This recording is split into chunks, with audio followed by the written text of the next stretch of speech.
right, everyone, we are going to get started. We have a really great conversation between Ravelo and Vanessa Kerry on the intersection of climate and health, kicking off what will be several sessions really looking into climate. So please make your way to your seats and look forward to the conversation. Thank you both.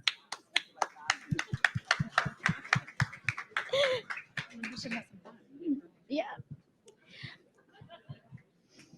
Okay. Well, hi everyone. I'm again back on stage, and here with me is Dr. Vanessa Kerry. She's the CEO of Seed Global Health and WHO Special Envoy for Climate Change and Health. Thank you for joining us. Thank you for having me.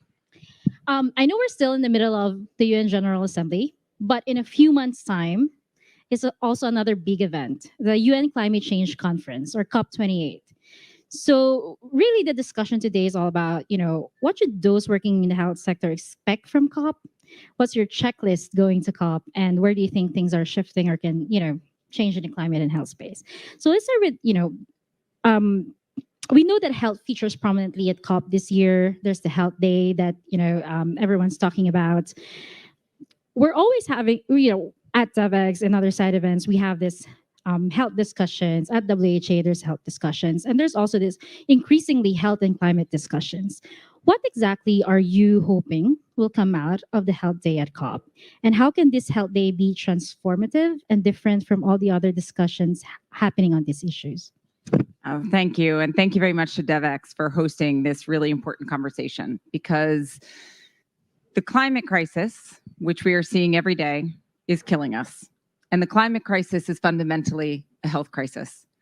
And so when we look to the fact that we finally have a first ever day of health in the COP negotiations, and so it's been 28 years of COP, right? And health has never been featured as a thematic day.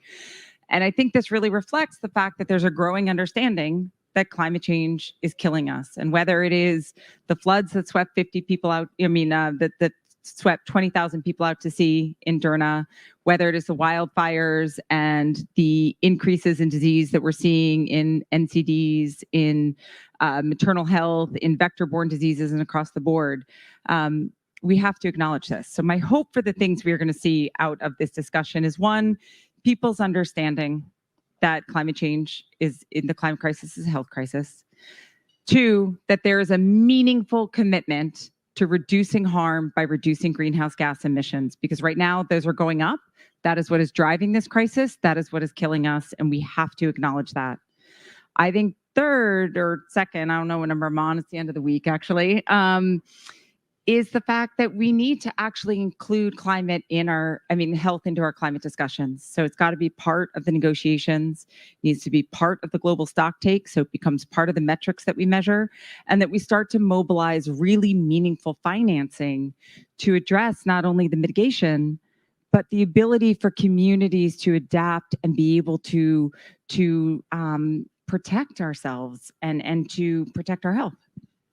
COP28 CEO Adnan Amin said there's also going to be a ministerial document coming out of COP, this health minister from the health ministerial.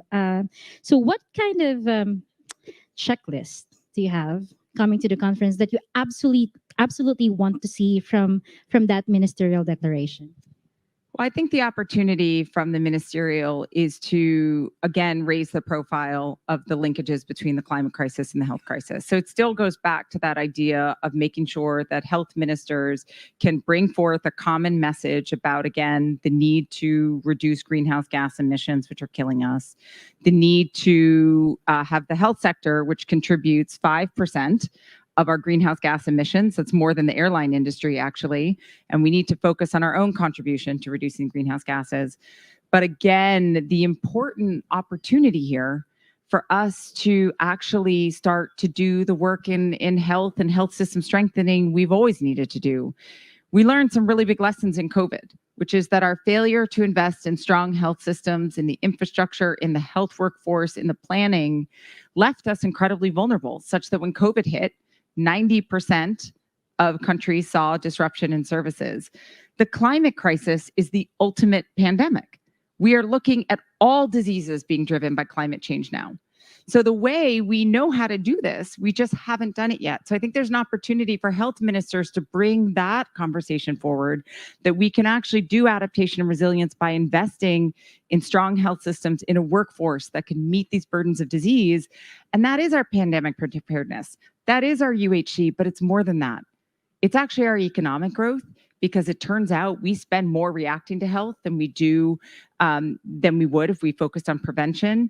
We know that for every dollar invested in health and into the climate and health space, you can see $2 to $4 of return on investment. We also know that it is our security. There's going to be 1.2 billion refugees and migrants from climate change by 2050. We know that this is our water security. 6 billion people are going to be water insecure at some portion of the year in the coming decade.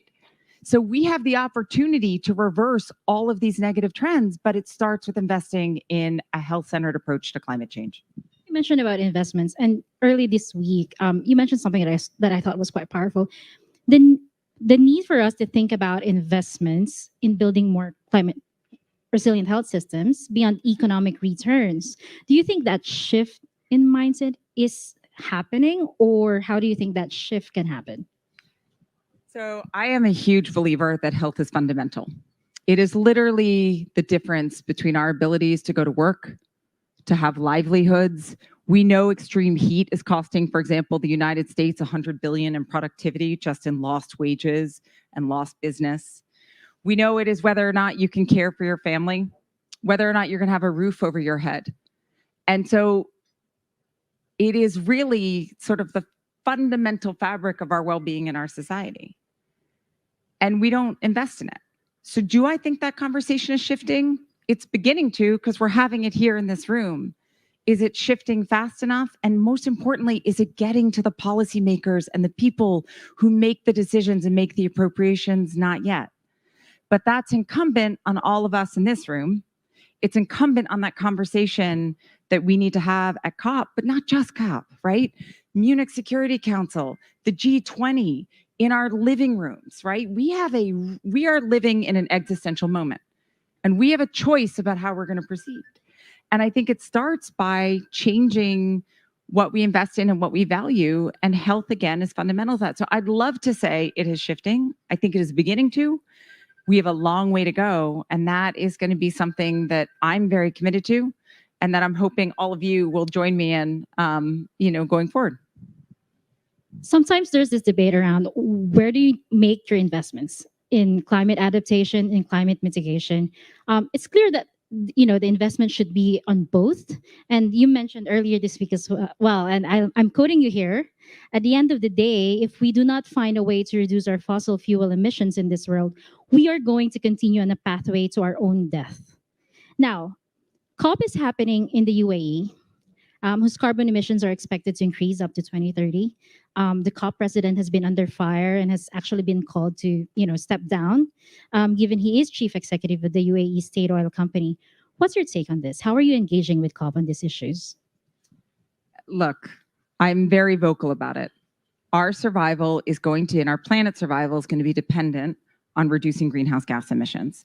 Dr. Tedros, the head of the World Health Organization, has been vocal about this too, where he has said that our addiction to fossil fuels is more than an act of environmental vandalism. From a health perspective, it's an act of self-sabotage, and it is. It is the rise of greenhouse gases that are driving the speed rate that we are seeing climate change. Look at this summer.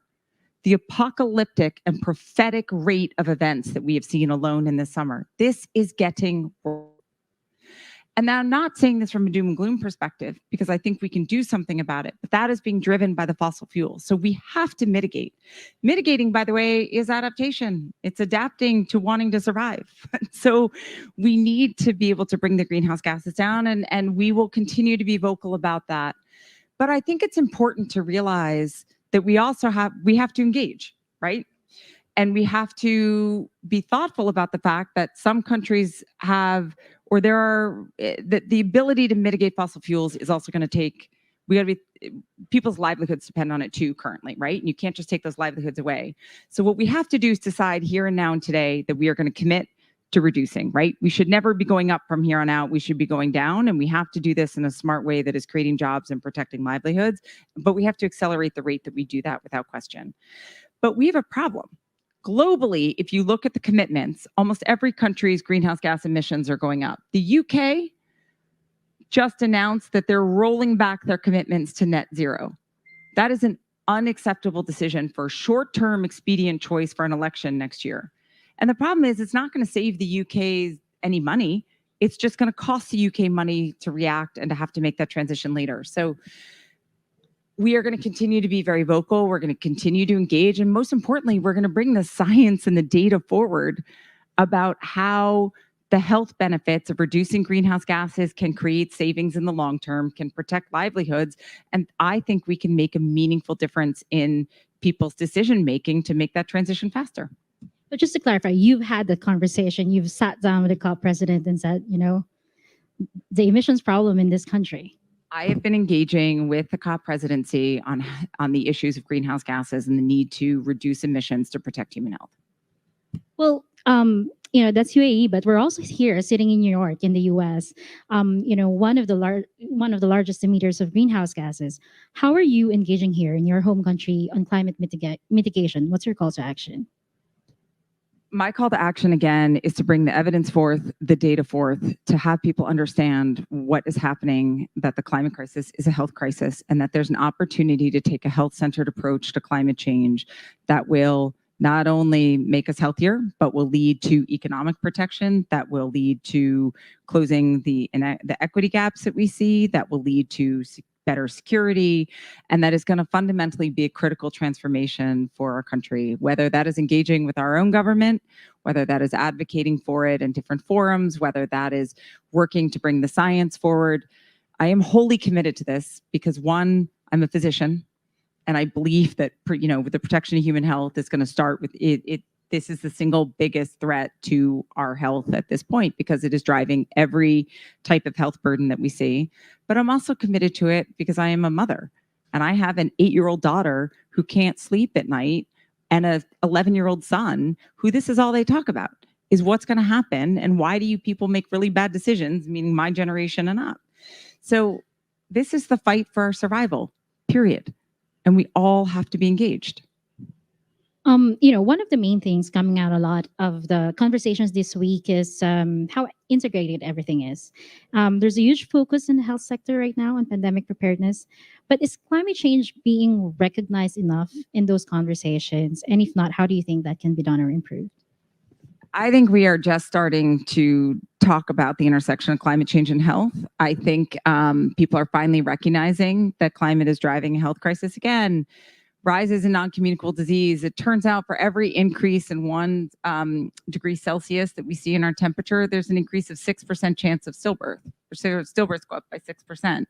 This affects maternal mortality, intrauterine growth restriction, which has a lifelong legacy for a child. It drives non-communicable disease. It drives mental health. It is driving vector-borne diseases such that we are seeing that over half the world is going to be impacted by dengue in the coming decade. And that impact is actually real and economic again. So we are beginning this conversation, but I'm going to challenge you back as Devex to start covering this in everything, right? I'm going to challenge us to have these conversations at the dinner table and to really engage in this topic and to demand something different because we are dying because of climate change. But I'm not going to end on a note of doom and gloom because I'm ultimately an optimist. We actually can change how we do this. We know what to do. It's a question of making that choice.